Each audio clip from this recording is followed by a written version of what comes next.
Tower troubles continue at airports all across the country. Delays and cancellations becoming very apparent, even with the end of the government shutdown looming. It's been nearly 2 months since air traffic controllers have received a paycheck. But I spoke with a union rep for air traffic controllers, and he says even though the government shutdown is likely ending this week, the biggest problems still remain ahead. Here's our conversation, and if you'd like to hear more in-depth interviews like this, just make sure you like and subscribe. All right, Dan McCabe with the National Air Traffic Controllers Association, the union for the air traffic controllers. Dan, first of all, we're a long ways into the shutdown. There is light at the end of the tunnel right now, but how is this affecting air traffic controllers? There is. I hope it's not a train, but at this point, I'll look for any positivity I can get. The controllers they're in a bad spot. I mean, it's been since the end of September since they got a full paycheck. No, let me redo that. It has been since mid-September since they got a full paycheck. So we're talking an October mortgage, a November mortgage, car payment, another car payment. And listen, they have a job that is excruciatingly stressful. You go to work, you get your head kicked in working airplanes all day. The schedule is taxing. And guess what? Now you get to go home and you get to worry about, am I going to lose my house? Am I going to have to run up a bunch of credit card debt? Am I going to put myself in some sort of a credit issue? Am I going to have to pay interest for something that these controllers have nothing to do with? And that's, I think, the part that's heartbreaking about it. They've been going to work. They swore on the first day of being a federal employee that they would work on behalf of the United States of America. They would safely and efficiently move passengers and cargo across the system, and they do it every day. And what do they get out of it? Extra stress about finances, extra stress about their children, their families.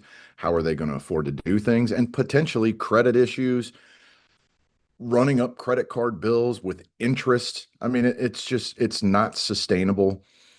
And unfortunately, what it's doing is you're adding risk into a system that's risk averse because these controllers are not sleeping well. They're not relaxing on break. They're not relaxing when they're home. And it's a problem.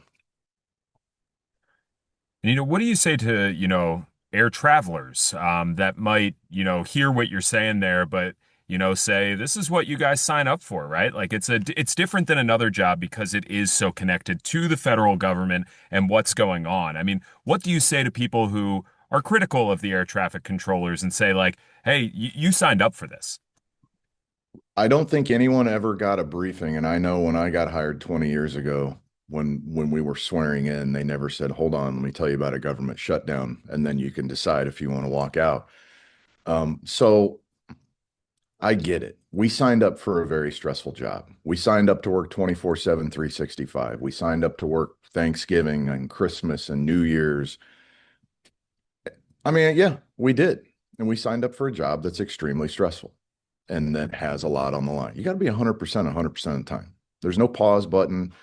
There's no game over. You got to keep moving. It's a very unique job.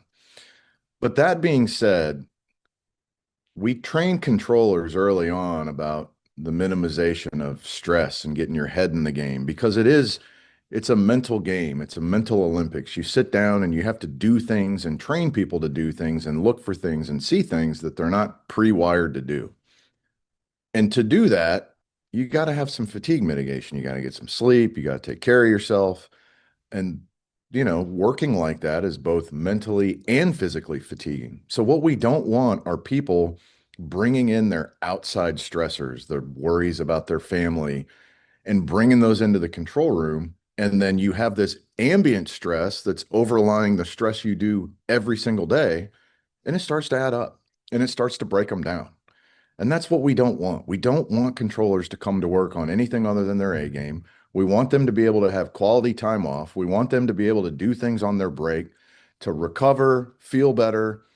And they're not doing that. They're deferring mortgages or they're calling the lender that their car payment's with, and they're trying to figure out what they're going to do with that. And it's miserable. It's terrible. And it's what's terrible about it is there's nothing we can do about it. We are air traffic controllers by nature, and we have no control of this. It's terrible.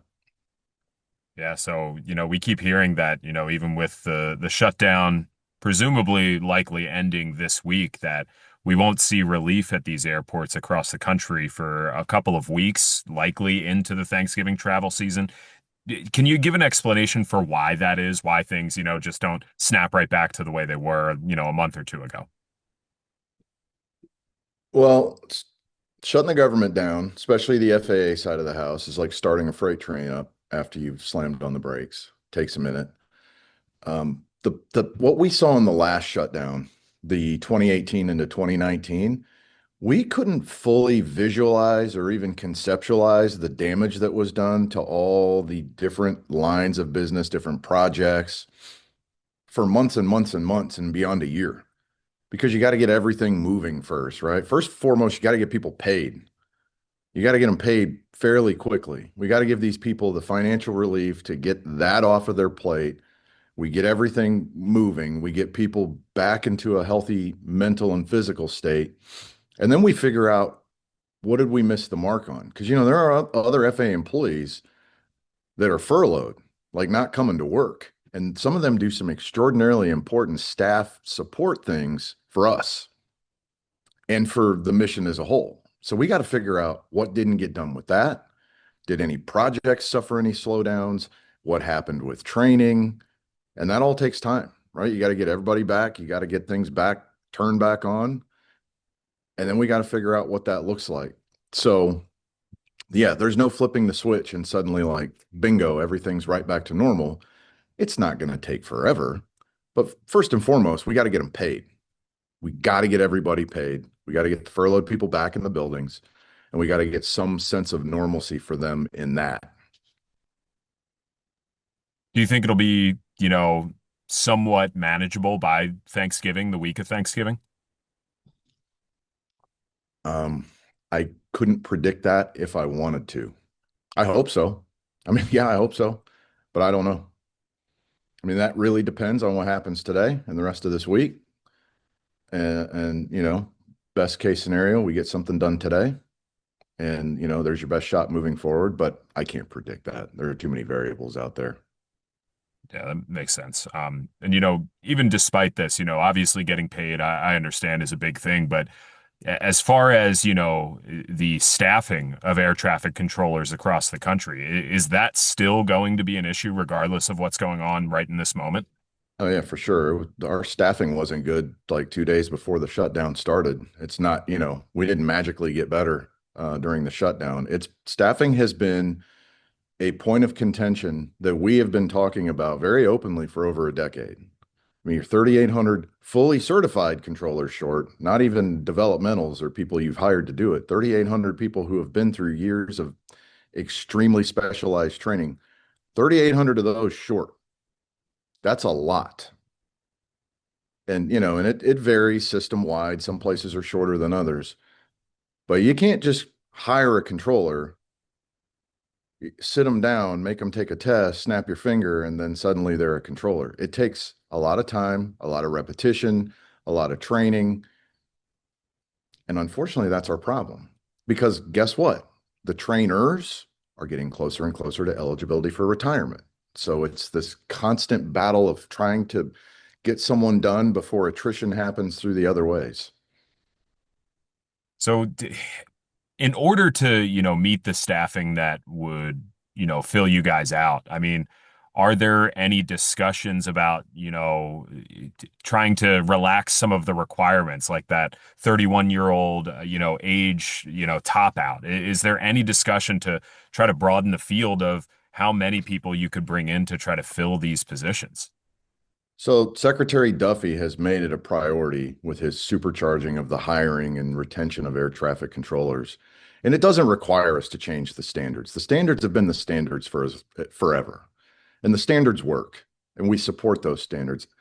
But we are 100% behind the administration, supercharging the hiring, cutting out some of the time it takes to get hired, streamlining the process of pushing as many people through the academy and then dispersing them out to the field as possible. That's the way we're going to fix it. And I know you said you're like 3,800 short. What would be like max? Like what percent are you down if you like out of those 3,800, is that like 10%? Is that 5%? I mean, I got someone sitting in here. Do you know what that percentage is? What is it? 14,600 and 14,638.